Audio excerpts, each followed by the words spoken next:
Hello. Next हम continue करते हैं इसी चैप्टर में importance of species diversity to ecosystem. अभी नेक्स्ट एक क्वेश्चन दिमाग में आता है, क्या नंबर ऑफ स्पीशीज यानी इतनी ज़्यादा स्पीशीज रहेंगी तो वो क्या हमारे इकोसिस्टम में कोई भी इफेक्ट या प्रभाव डालता है? यानी आपके वेरिएशन अगर बहुत ज़्यादा, यहाँ पर 1000 स्पीशीज है तो क्या इकोसिस्टम है, कहीं पर 50 स्पीशीज है तो ये दोनों इकोसिस्टम को कुछ ना कुछ इफेक्ट करेंगे क्या? तो अभी तक किसी भी इकोलॉजिस्ट ने इसका आंसर नहीं दे पाया। अभी तक तो इसके बारे में किसी को ज़्यादा कुछ नॉलेज नहीं है। कुछ दशकों पहले तक अगर हम बात करें तो यहाँ पर ये माना जाता था कि जिस कम्युनिटी में स्पीशीज ज़्यादा होती है वो ज़्यादा स्टेबल होता है एज कम्पेयर टू जिस कम्युनिटी के अंदर वो स्पीशीज कम है। ठीक है, कुछ डिकेड तक यहाँ पर क्या था, आपका ये माना जाता था। अभी बायोलॉजिकल कम्युनिटी के हिसाब से अगर हम इस स्टेबिलिटी की, अभी बोल रहे हैं ना, स्टेबल होना चाहिए, इकोसिस्टम स्टेबल होना चाहिए। स्टेबिलिटी है क्या? इकोसिस्टम की स्टेबिलिटी की अगर हम बात करें तो किस प्रकार से आप बोल सकते हो कि ये इकोसिस्टम स्टेबल है, यानी इसमें कोई ज़्यादा वेरिएशन या चेंजेस नहीं आ रहा है। ठीक है, तो स्टेबल कम्युनिटी की बात करें तो स्टेबल कम्युनिटी हम किसे बोलेंगे?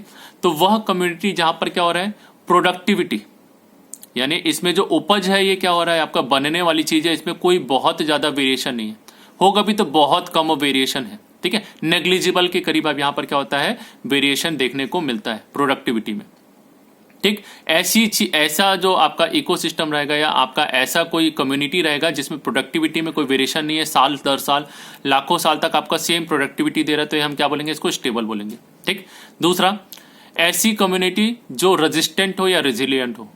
मतलब रेजिस्टेंट और रेजिलियंट किसके लिए? तो ये होना चाहिए ऑकेजनल डिस्टर्बेंसेस। ऑकेजनल डिस्टर्बेंस मतलब आज अचानक से क्या हुआ, अभी तक तो बारिश नहीं हो रही थी, आज एक दिन बारिश हो गई, पूरी की पूरी स्पीशीज मर गई। तो ये जो ऐसी कम्युनिटी रहेगी ये क्या रहेगी, अनस्टेबल रहेगी। ठीक है, तो हम क्या बोलेंगे, ऐसे छोटे मोटे नेचुरल या मैन मेड जो आपके डिस्टर्बेंस आते हैं, भूकंप आया, ये आया, ठीक है, नेचुरली या मैन मेड की तरफ से आपने क्या कर दिया, अचानक से कोई लीकेज हो गई, गैस लीकेज हो गई, कुछ हो गया, तो ये क्या होगा, जो मर गए, मतलब ये क्या, स्पीशीज आपकी स्टेबल नहीं थी। ठीक है, तो स्टेबल कम्युनिटी हम किसको बोलेंगे, जो रेजिस्टेंट होती है और रेजिलिएंट, यानी बाहर से होने वाले चेंजेस के लिए क्या हो, इसमें कोई भी प्रभाव देखने को नहीं मिले। ठीक, लास्ट जो है बाहर से आने वाली एलियन स्पीशीज। ठीक, अभी एलियन मतलब जादू ऐसे करके नहीं आएगा आपके पास, एलियन स्पीशीज मतलब यहां पर जो रह रही थी इनके अलावा।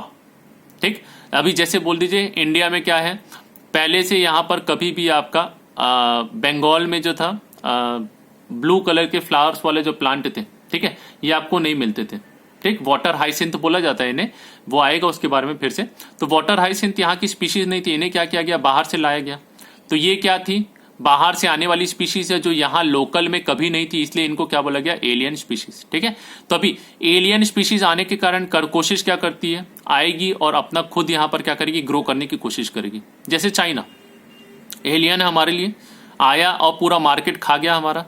ठीक है, तो ये क्या है, अगर हमारा प्रोडक्ट और हमारी जो यहाँ पर बनने वाली चीजें वो क्या होंगी, अच्छी रहेंगी, तो हम क्या है, रेजिस्टेंट, यानी हमारा सामान भी बिकेगा और एलियन स्पीशीज के आने के कारण भी हमारी स्पीशीज पे यहाँ पर क्या होगा, कोई भी प्रभाव नहीं पड़ना चाहिए। ठीक, तो ऐसी कम्युनिटी जिन पे क्या होता है, जहाँ प्रोडक्टिविटी आपकी स्टेबल रहती है, जो बाहर से डिस्टर्बेंस के लिए, ऑकेजनल डिस्टर्बेंस के लिए क्या रहती है, रेजिस्टेंट रहती है, और एलियन स्पीशीज के अटैक से क्या रहती है, रेजिस्टेंट रहती है, सारी की सारी क्या कहलाती है, आपकी स्टेबल कम्युनिटी कहलाती है। ठीक है, अभी डेविड टिलमैन करके एक साइंटिस्ट था, डेविड टिलमैन, जिसने क्या किया, इन सारे फीचर्स को लिया और उन्होंने क्या किया, इसको रिलेट किया किसके साथ में, स्पीशीज रिचनेस, यानी कि कोई कम्युनिटी जहां पर आपकी प्रोडक्टिविटी कोई चेंज नहीं आ रहा है, जो रेजिस्टेंट है आपके ओकेजनल डिस्टर्बेंस के लिए, जो रेजिस्टेंट है आपकी स्पीशीज अटैक के लिए, इनमें स्पीशीज रिचनेस कितना मिलता है।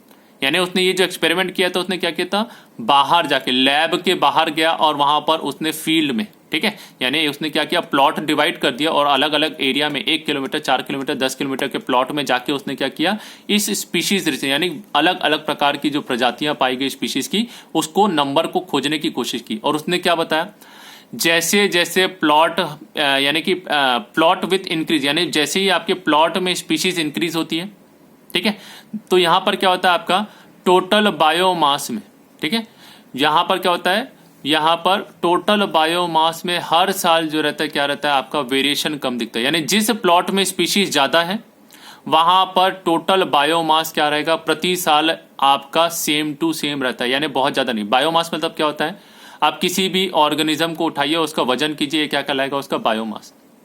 ठीक है।